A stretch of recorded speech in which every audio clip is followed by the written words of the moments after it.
কিয়াম করা নামাজের শুরুতে। আমি নিজে দেখছি আব্বাস হিসাব যখন কিয়াম করে নামাজের শুরুতে হাতে ভাবে রাখে, তাহলে হায়াতে সালাত নামাজের সিস্টেমে কিয়াম করা এটা শুধু নাজায়েজ না তো, যেমন সেজদা করা শিরিক, রুকু করা শিরিক, এই কিয়াম করা শিরিক হবে মুল্লা আলী কারির কিতাব অনুযায়ী। নাহমাদুহু ওয়া নুসাল্লি আলা রাসূলিল কারীম।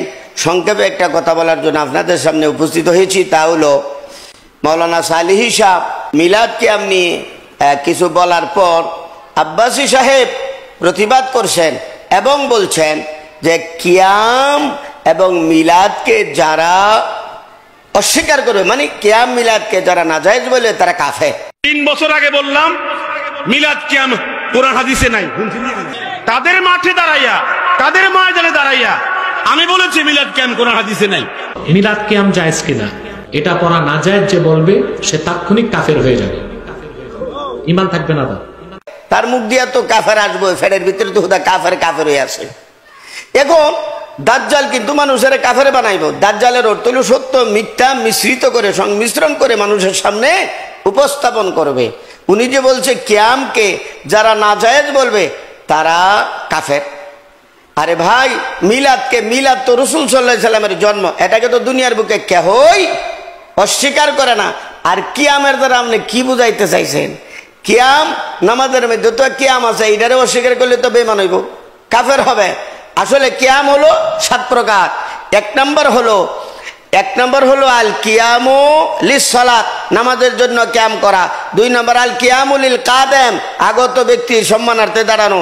3 নম্বর আল কিয়ামু লির রুকসা, বিদায়ী কিয়াম, কাউকে বিদায় দেওয়ার জন্য দাঁড়ানো। আল কিয়ামু লিল মাহাব্বা, মহাব্বতের জন্য দাঁড়ানো, যেমন নবীজি সাল্লাল্লাহু আলাইহি সাল্লাম ফাতেমা আসলে দাঁড়িয়ে যেতেন। আল কিয়ামু লিল জানাজা, 5 নম্বর হলো জানাজা দেখা দাঁড়িয়ে যাওয়া। আল কিয়ামু লিয়ানাতিল মাজুর, অসুস্থ ব্যক্তি বা অক্ষম ব্যক্তিদের সাহায্য করার জন্য দাঁড়িয়ে যাওয়া। এই 6 প্রকারের কিয়ামের মধ্যে কারো কোনো দ্বিমত নাই, জায়েজ। আমাদের কত আল কিয়ামু ফি মাহফিলিল মিলাদ, মিলাদ মাহফিলের মধ্যে কিয়াম করা জায়েজ আছে কিনা? জায়েজ না, জায়েজ না। মিলাদ মাহফিলে কিয়াম করা জায়েজ না। বুকের ফাড়া যদি থাকে তাহলে দলিল দিয়া কথা বলবা। জুরে সবকিছু হয় না, পাইসম বলি জুরে কিন্তু বউরে গোসল করাইলে বউ থাকতো না।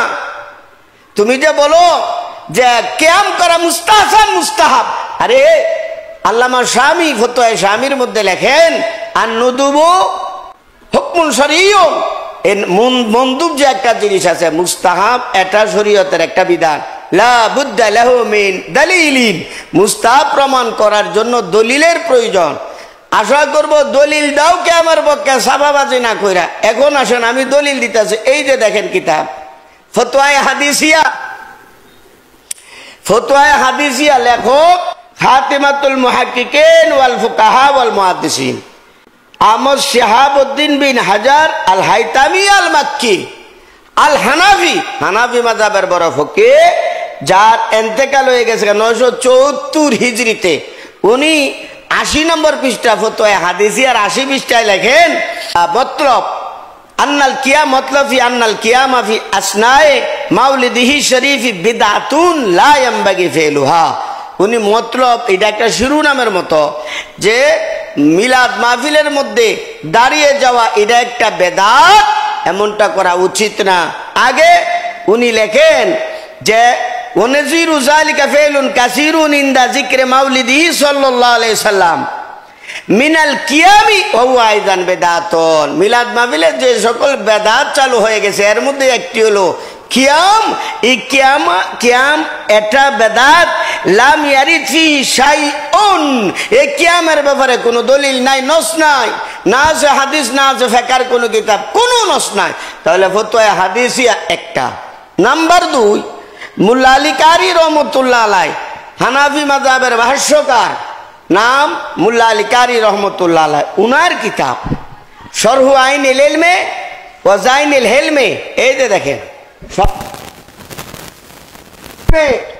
শরহু আইনুল ইলমে ওয়া যাইনুল হিলমে 376 নম্বর পৃষ্ঠায় উনি যে কি বলছে মিলাদ মাহফিলে কিয়াম করলে জায়েজ না নাজায়েজ আপনারা ফয়সালা করেন।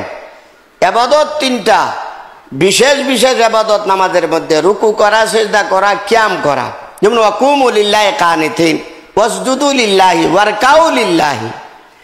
তো এগুলো ইবাদত, যেমন ভাবে রুকু করা কারোর জন্য জায়েজ না, সিজদা করা কারোর জন্য জায়েজ না, কিয়াম করো কারোর জন্য জায়েজ না, পরিষ্কার ভাবে তিনি এখানে উল্লেখ করেছেন। দেখো উনি লেখেন ফাকামা লা ইয়াজুজু আইয়াসজুদা আহাদুন লিআহাদিন, যেমন ভাবে একজন আরেকজনের জন্য সিজদা করা জায়েজ না, লা ইয়াজুজু আইয়ারকা লাহু, এবং জায়েজ না তার জন্য রুকু করা, কাউকে রুকু করাও জায়েজ না, রুকুর মতো এভাবে নিচে চলে যাওয়া। ওয়াকাযাল কিয়ামু আলা হায়াতিল উকুফি ফিস সালাহ, অনুরূপ ভাবে কিয়াম করা নামাজের শুরুতে।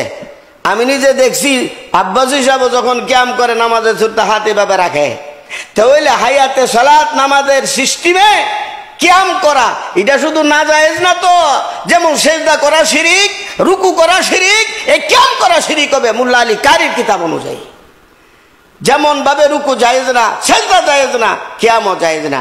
আরেকটা কথা বলতেছি, কিয়ামরে তোমরা এত প্রাধান্য দিচ্ছ, আয়েশা সিদ্দিকা রাদিয়াল্লাহু তাআলা আনহার ঘটনা, নবীর উপর আয়েশার উপর যখন ইফকের ঘটনা ঘটেছিল, তো 1 মাস পর্যন্ত ওহী আসে নাই। রসুল আয়েশা সিদ্দিকার ঘরে আসলেন, কথোপকথনের পর আয়াত নাজিল হয়ে গেছে।